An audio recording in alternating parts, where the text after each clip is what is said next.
들어가겠습니다. 우리가 늘 함께 하시고 우리를 사랑해 하시는 거룩하신 아버지 하나님, 우리가 늘 함께 하시고 돌봐주시는 그 주님의 크신 사랑과 은혜에 감사드립니다. 그 주님의 사랑에 응답하는 마음으로 이 이른 아침부터 저희가 하나님 앞에 모였습니다. 주님, 이 시간 저희가 하나님께 예배 드릴 때 함께 하시고 이 예배를 받아주시고 이 시간 말씀 가운데 저희와 함께 하셔서 저희가 주님을 더 귀하게 알아가는 시간이 될 수 있도록 주님께서 도와주시옵소서.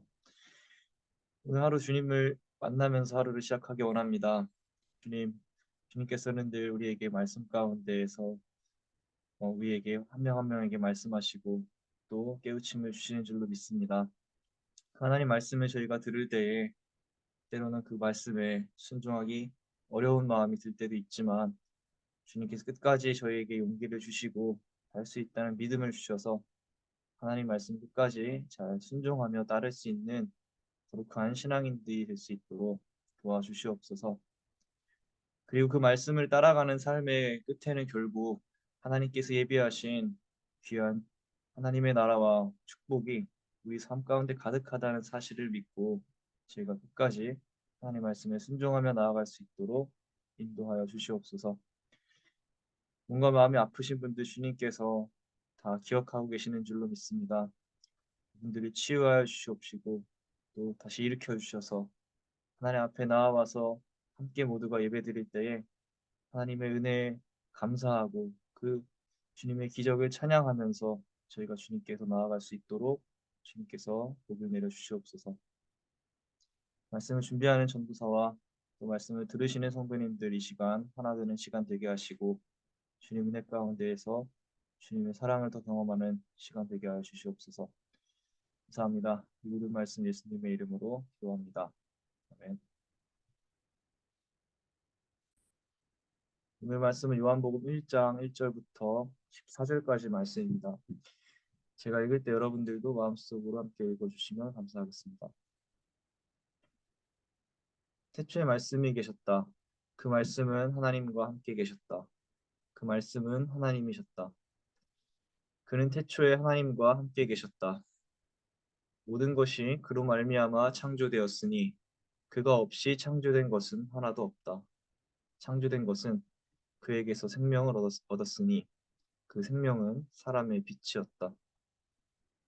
그 빛이 어둠 속에서 비치니 어둠이 그 빛을 이기지 못하였다. 하나님께서 보내신 사람이 있었다. 그 이름은 요한이었다. 그 사람은 그 빛을 증언하러 왔으니 자기를 통하여 모든 사람을 믿게 하려는 것이었다. 그 사람은 빛이 아니었다. 그는 그 빛을 증언하러 왔을 따름이다. 참 빛이 있었다. 그 빛이 세상에 와서 모든 사람을 비추고 있다. 그는 세상에 계셨다. 세상이 그로 말미암아 생겨났는데도 세상은 그를 알아보지 못하였다. 그가 자기 땅에 오셨으나 그의 백성은 그를 맞아들이지 않았다. 그러나 그를 맞아들인 사람들, 곧 그 이름을 믿는 사람들에게는 하나님의 자녀가 되는 특권을 주셨다. 이들은 혈통에서나 육정에서나 사람의 뜻에서 나지 아니하고 하나님에게서 났다. 그 말씀은 육신이 되어 우리 가운데 사셨다. 우리는 그의 영광을 보았다. 그것은 아버지께서 주신 외아들의 영광이었다. 그는 은혜와 진리가 충만하였다. 아멘.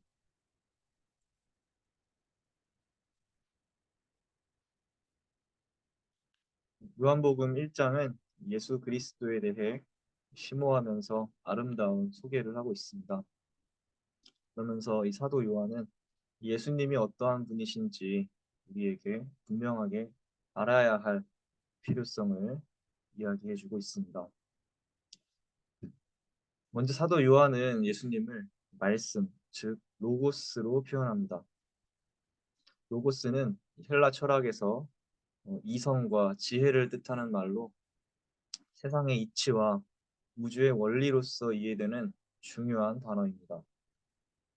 헬라 철학자들은 이 만물이 로고스에서 탄생했다고 보았습니다.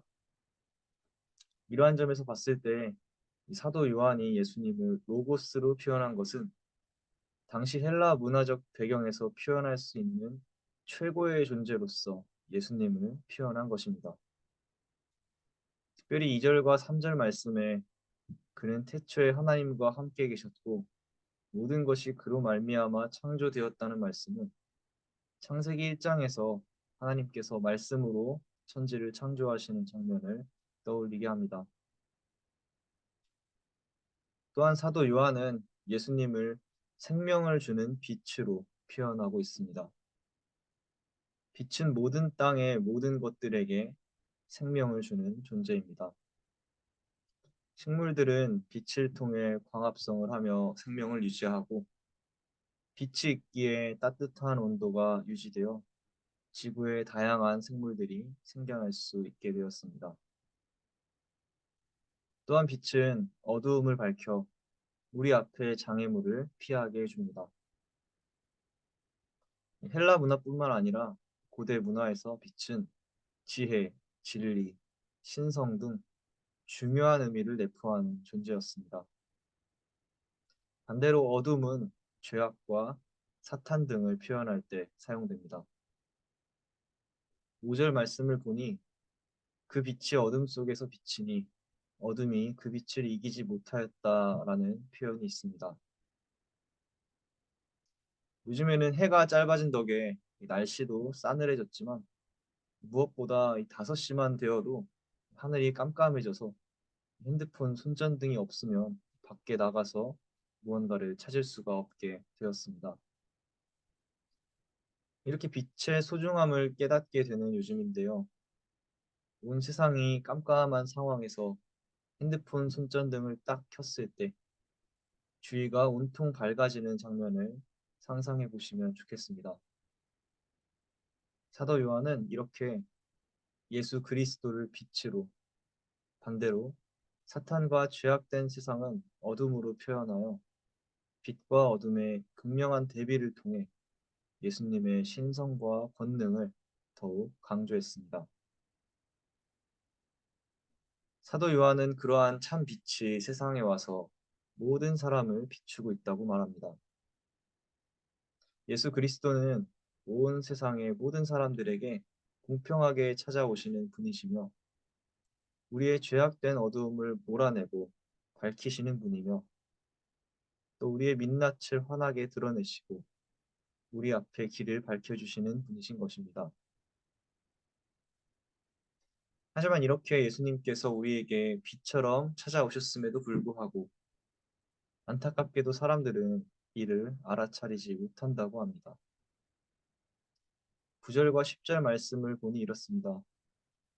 그는 세상에 계셨다. 세상이 그로 말미암아 생겨났는데도 세상은 그를 알아보지 못하였다. 그가 자기 땅에 오셨으나 그의 백성은 그를 맞아들이지 않았다. 예수님께서는 온 세상의 창조주이시며 빛으로서 우리를 돌보시는 놀라운 분임에도 불구하고 사람들이 그분을 그리스도로 인정하고 섬기지 않는다고 말합니다.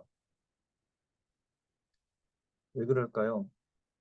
단순히 생각해 보면 사람들이 예수 그리스도가 누구인지 알지 못하기 때문입니다. 눈먼 사람이 아침에 온 것을 모르는 것처럼 혹은 아침을 맞이하는 것이 너무나 당연해서 매일같이 나를 비추는 태양빛의 소중함을 모르고 지내는 것처럼 세상을 창조하고 우리 각 사람을 돌보시는 그 예수님의 은혜를 우리는 깨닫지 못하고 살아갈 수도 있는 것입니다. 그러므로 크리스천들은 예수 그리스도가 누구인지 분명하게 전하며 각 사람에게 빛으로 오신 예수님을 알아차릴 수 있도록 전도와 선교에 힘써야 할 사명이 있는 것입니다. 이 말씀을 보면서 저번에 가을 나들이로 갔었던 이 게티 뮤지엄에 갔던 기억이 떠올랐습니다. 수많은 명작들과 미술 작품들이 전시가 되어 있었습니다. 그런데 사실 저는 미술관에 가는 것이 취미는 아니었습니다. 왜냐하면 미술에 관심이 많이 있지 않아서 아는 것이 거의 없었기 때문입니다. 그래서 유명한 화가가 그렸다는 그림을 봐도 그냥 잘 그린 그림이구나 하고 말지 그렇게 큰 감동을 받거나 하지는 않았습니다. 예를 들어서 피카소 같은 초현실주의 화가가 그린 그림을 보면 그것이 유명한 사람이 그린 그림이라고 귀띔해주지 않으면 그냥 초등학생이 낙서해 놓은 것처럼 보이기도 합니다.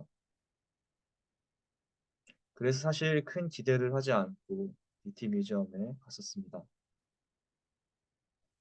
그런데 결론부터 말씀을 드리면 BT 뮤지엄에 가서 그림들을 보고 많은 것을 느끼고 감동을 받게 되었습니다. 왜냐하면 들어가서 그림들을 보는데 제가 아는 그림들이 보였기 때문입니다. 박물관 안에는 성경 인물들과 옛 교회들의 문화와 교회의 교구들을 그린 수많은 작품들이 전시가 되어 있었습니다. 제가 무언가 아는 주제의 그림들을 보니 반갑기도 하고 그 그림들에 대한 이해가 되기 시작하면서 감동이 되었습니다.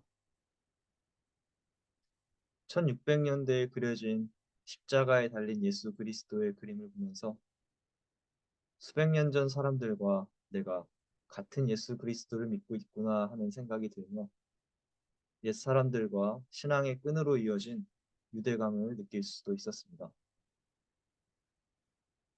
제가 그림들에 대해서 이해가 되기 시작할 때 그 그림들이 어떤 것을 표현했는지를 더 알아보고 싶어지게 되고 그러면서 그림의 가치를 발견하고 그것에서 큰 통찰력과 감동을 받게 되었던 것입니다.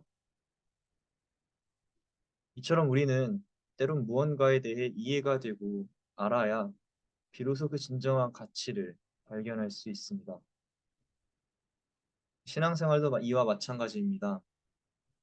우리가 예수 그리스도가 어떤 분인지 전해 듣고 그분에 대해 점점 더 알아가면서 예수님과의 인격적인 만남이 이루어지고 결국 예수 그리스도를 주님으로 받아들이게 될 때 신앙생활의 참된 가치를 깨닫게 되는 것입니다. 그래서 우리는 신앙생활에서 예배에 참석하고 말씀을 묵상하는 은혜의 수단들이 필요한 것입니다. 그리고 사도 요한은 그러한 하나님의 자녀가 되는 삶, 하나님의 자녀가 되는 그러한 삶을 특권을 누리는 삶이라고 표현합니다. 사도 요한은 예수님을 로고스이자 빛으로 표현하며 이 세상에서 견줄 수 없는 위대하고 지고한 존재로서 예수님을 표현했습니다. 또한 그리스도는 은혜와 진리가 충만하신 하나님 그 자체이신 분으로도 이야기했습니다. 그런데 사도 요한은 그렇게 감히 인간은 범접할 수 없을 존재인 것 같은 예수님이 말씀이 되어 말씀이 육신이 되어 이 땅 가운데 우리와 함께 사셨고 또 우리가 출신과 계급을 뛰어넘어 그의 자녀가 되는 특권을 주셨다고 말합니다. 자녀가 된다는 것은 관계의 회복을 말합니다. 아무하고나 우리는 부모와 자녀의 관계가 될 수는 없습니다. 그것은 인격적인 만남을 통한 교감과 깊은 신뢰와 사랑이 바탕이 되어야 가능한 일입니다. 우리가 하나님의 자녀가 된다는 것은 살아계신 하나님을 만나고 경험하며 그분의 사랑을 느끼며 살아가는 존재가 된다는 것입니다. 오늘날에는 계급이 없기 때문에 이 말이 와닿지 않을 수도 있지만 사도 요한이 살던 시대에만 해도 계급에 따른 차별이 심했기 때문에 혈통과 육정과 사람의 뜻을 뛰어넘어 우리 모두 한 아버지이신 하나님에게서 난 사람들이 된다는 사도 요한의 이와 같은 말은 당시에는 상당히 파격적인 말이었을 것입니다.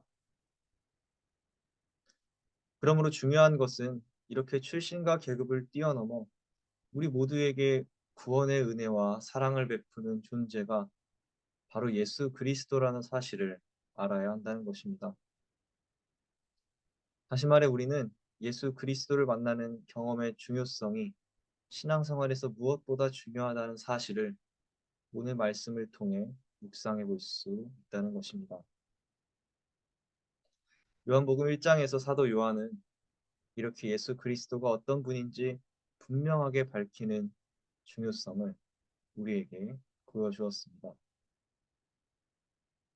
사도 요한은 바리새파 사람들에게 예수님이 어떤 분인지 세례 요한의 이야기를 표현하며 보여줍니다.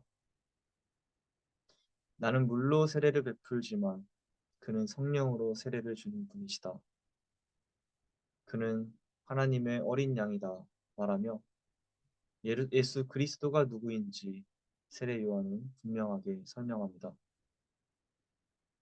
뒤이어서 예수님께서 등장하고 예수님은 제자들을 모으십니다.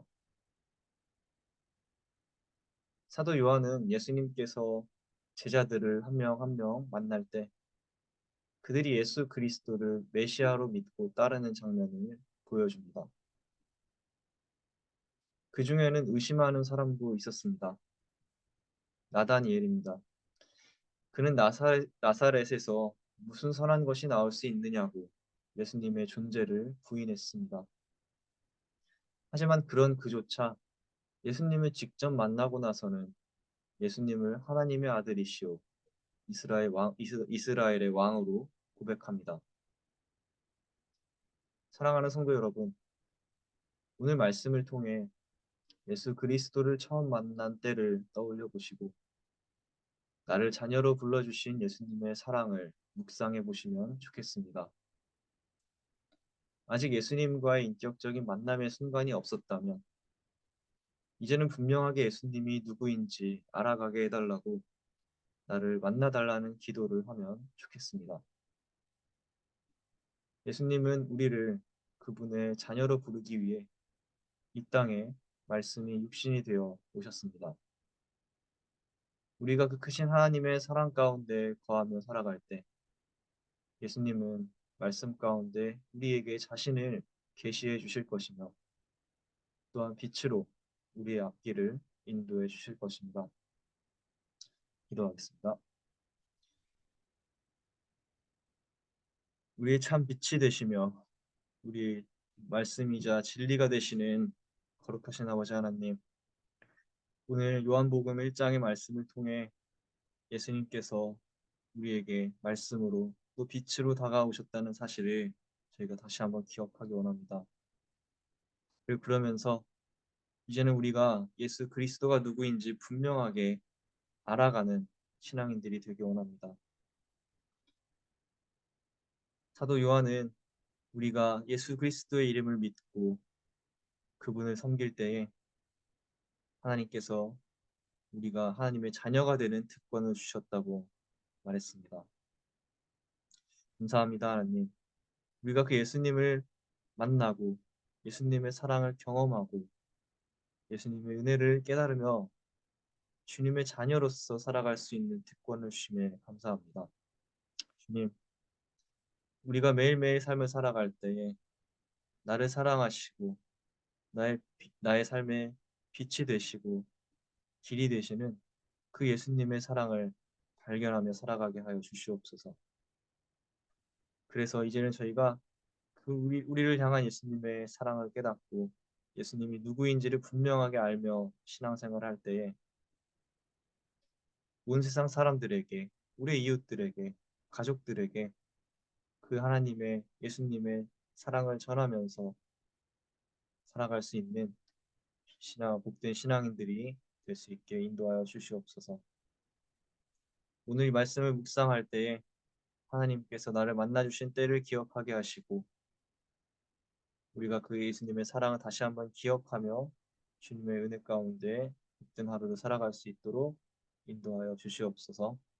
감사합니다. 이 모든 말씀 예수님의 이름으로 기도합니다. 아멘. 감사합니다. 이 시간에는 자유롭게 기도하시겠습니다.